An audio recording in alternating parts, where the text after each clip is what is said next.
Hi, parent. I'm just going to call you parent because I'm trying to keep this anonymous, but this is a service that I provide to families. Essentially, it is free coaching, educational coaching with a twist. And the twist is that I am not trying to follow the patterns that have led so many parents and kids to, I would argue, just disaster. What I'm trying to do is help parents recognize that the future is going to be very different from the past, and therefore the approach to education is going to have to be different from the past. So thank you for completing this this form. I'm going to go through this and let you take a look, but I'm also going to make this available to everyone in my network so they can learn what the future is going to look like, at least as much as we can tell, and how education's got to change as a result. So let's go ahead and go through this. Again, this is a response from a parent. And this parent learned about me actually by doing a Google search, I guess looking around Kumon. I've got some articles I've written about Kumon, and so I think she found me there. The child we're talking about is somewhere in the ages of 10 to 13, really critical years. We'll talk about that in a moment. There's potentially one or more other children in the home. Again, what I tend to talk to parents about is really focusing heavy on the first child, because the second and third and fourth children tend to follow in that first child's wake. So let's keep going on this.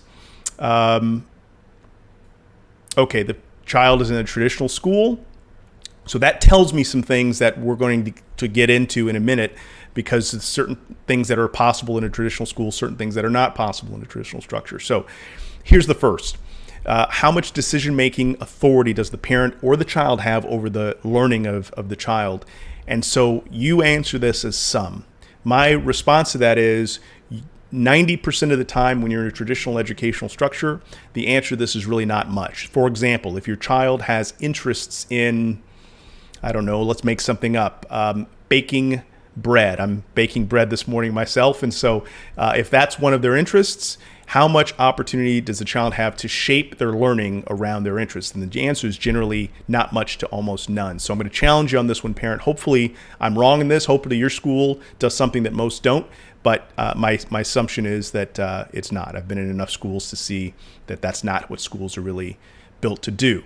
The next part is really being clear about what the child has interests in. Sounds like you have a good finger on that pulse. That's fantastic. And the child has a bunch of areas of incredible interest.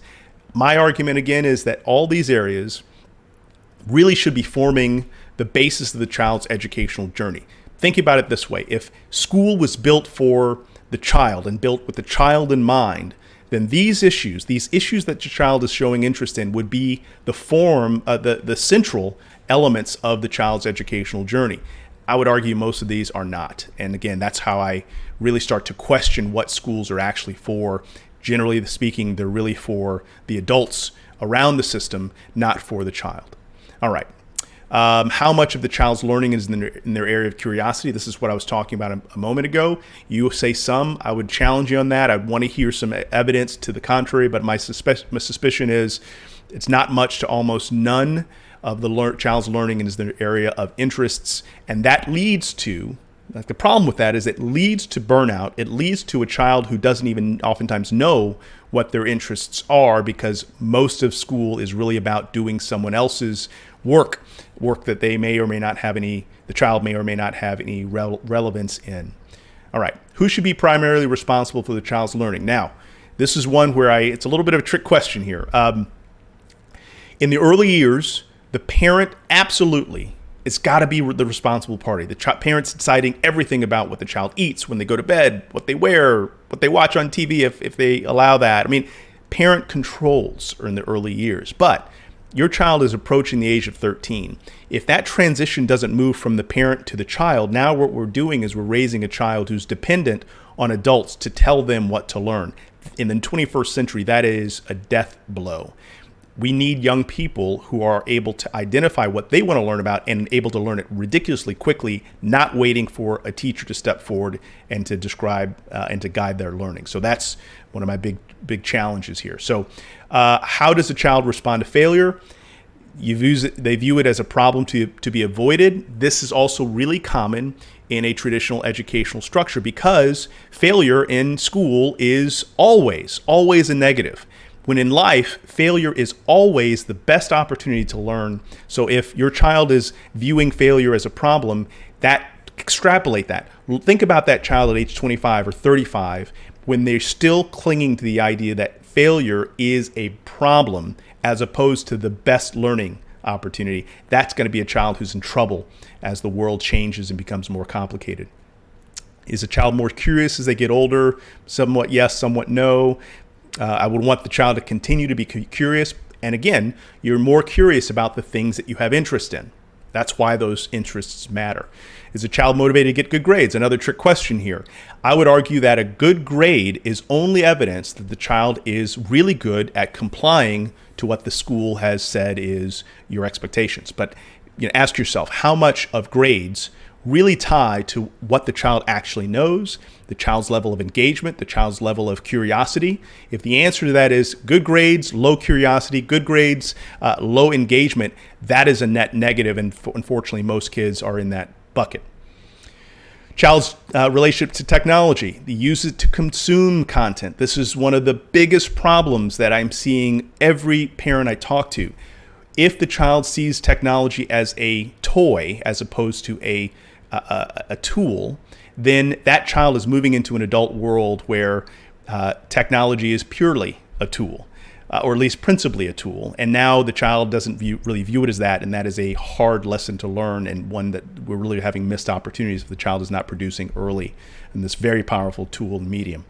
How much change in society do you expect in the next 10 years? Incredible change, absolutely. We really can't anticipate what it's going to look like. Therefore, when we teach children to know specific things, we very well may be teaching them to know things that are no longer or won't be valid or useful in the future. In fact, we're seeing that now with a lot of ChatGPT coming up.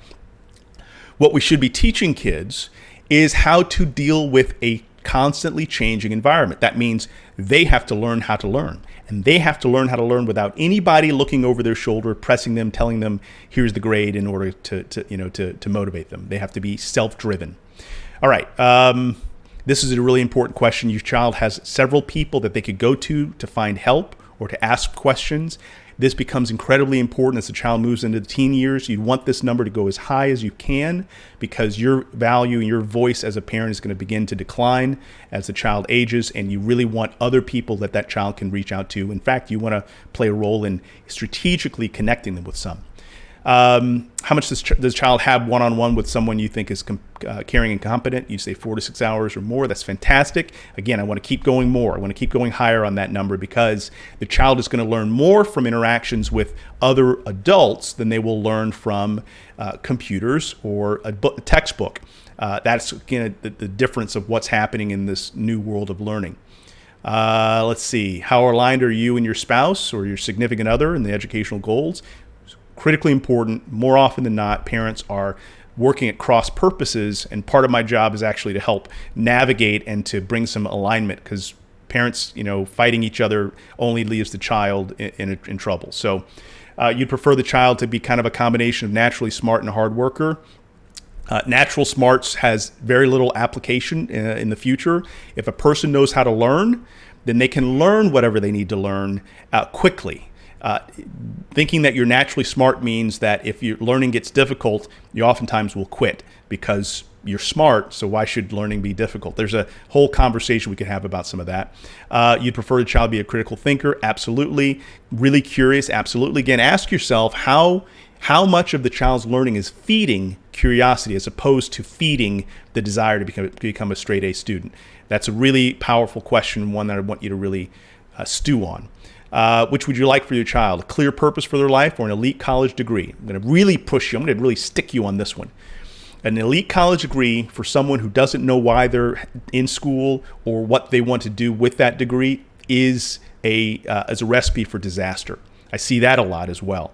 So the child's experience between the ages of 0 and 15, 16 is really about finding out what they are interested in pursuing. What changes do they want to see in this world? What value do they want to create? Not just getting a college degree. And the more that a parent really elevates and points out the college degree as the goal, the less the child will start to develop a clear purpose for their own life. All right. You're pretty informed about tech. Great. Then that should color some of your conversations. You can learn anything. You know that by now, that you can learn anything you want through the power of the internet and connecting with other people. Yet still we demand that kids go to school and learn from books and in the old model that we went through. All right. Is the child's education complete? You say definitely not. That's probably why you're reaching out to me. And if the child does not have an on paper, on purpose plan for learning, then there's no way that you can create an educational plan that is complete. The school does not look at or anticipate or even built for having a complete education. It's built to get the child to do what is described in a curriculum that has no alignment or oftentimes awareness of what the child's interests or aptitudes are. And again, you want the child to participate in building that on paper, on purpose learning plan. Otherwise, it's just another form of adults controlling the child and telling the child what to learn, when oftentimes the adult doesn't know and the child has no agency or autonomy in that. So the last question here is really about, you're really thinking about you wanting your child to build critical thinking skills, hugely important, but that will not come through most of the educational experience. And increasingly now, as education is becoming polarized and political, you can't have a conversation about difficult content, critical content, because the teacher's afraid.